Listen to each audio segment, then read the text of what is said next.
Hello, it's September in the woods of the south of England, and we finally had some rain. It's been a really dry summer. It's 2025, but yeah, rain means hopefully mushrooms. Let's see what we can find. In particular, I know that in these woods I'm in here, there's a fair chance of finding parasols, which are really tasty. A lovely mushroom and quite easy to spot because they're massive. So yeah, we'll have a look.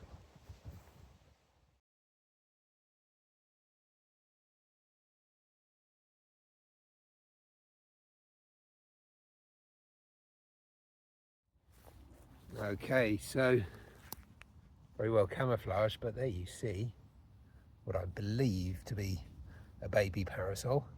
I'm not sure enough. At this size, they are too small to be 100% sure, I think.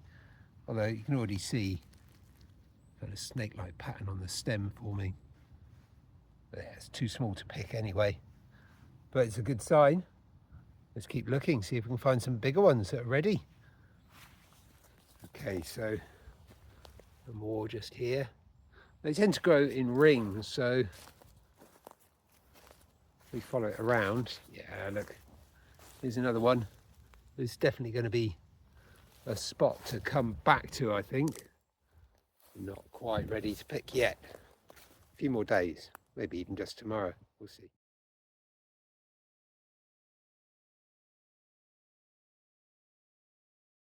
So I made it to the middle of these woods. There's a lovely clearing, some Scots pine up there. But I don't think this is the right place for mushrooms. There are some Dexter cows in these woods, just sort of lightly grazing it. So I don't know if they've got a taste for parasols, but that might be an issue. Anyway, let's keep looking.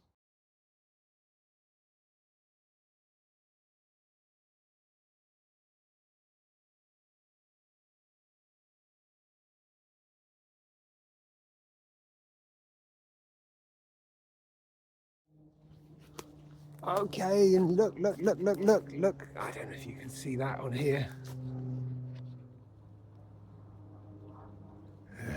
Look at that beauty. Let's go have a closer look.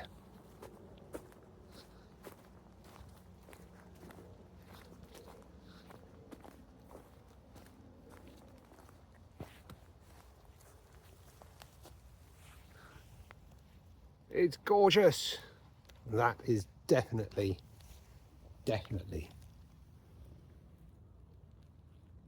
yeah, a parasol. So it's got this quite distinct umbel, or kind of nipple if you like, on top, and usually it's more scaly than this. You get these little flaky bits as that sort of breaks up as it expands. I think because of the rain they are gone, but that's not the only way of being sure of what this is. It is that snake skin effect on the stipe. Let's pick this baby. Ooh, we've got a little passenger there. Hello, Mr. Spider, you're going to have to go. Stay for now, but you are going. And then, yeah, we've got this. I'm just going to reset up the camera. Hang on. Bye, Spider. Okay, that's better. Now I can show you. And I've got rid of the little spider as well. So this little bit here, the skirt, should, yeah, look, it moves up and down on the stem or stipe. And they're smaller, as you saw from the other ones, they're much rounder, and it's all joined at the bottom, and then it breaks apart as that expands and leaves this here. But yeah, it's that lovely snakeskin pattern. It's the absolute giveaway. So that's a beauty. It is a bit wet. It's been raining today, but it'll dry out. You see very closely packed white gills, and as I say, Lovely umbel on top. A parasol. Lovely mushroom as well. Really, really tasty these are. One more thing. Once you found one, you will find more. Usually, as I say, they grow in rings. So, and I can see around me there are plenty more. So this is going to make a good meal. And so here's a nice example of one that's still closed up. Hopefully you might be able to get it to focus. See how that skirt's still joined on there.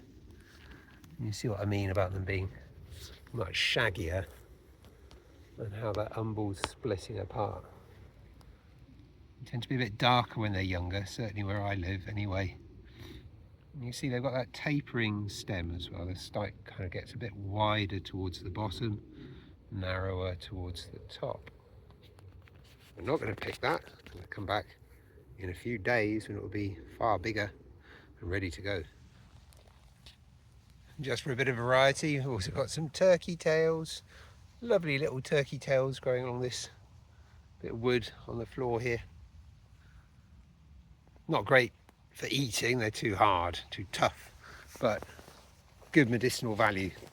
Make a tea out of them, and supposedly good for keeping cancer at bay. There you go. Little disclaimer / safety note: don't pick mushrooms based purely on my video and expect to be alright eating them. Always check multiple sources, good reliable sources of information to be absolutely sure you're 100% in your identification.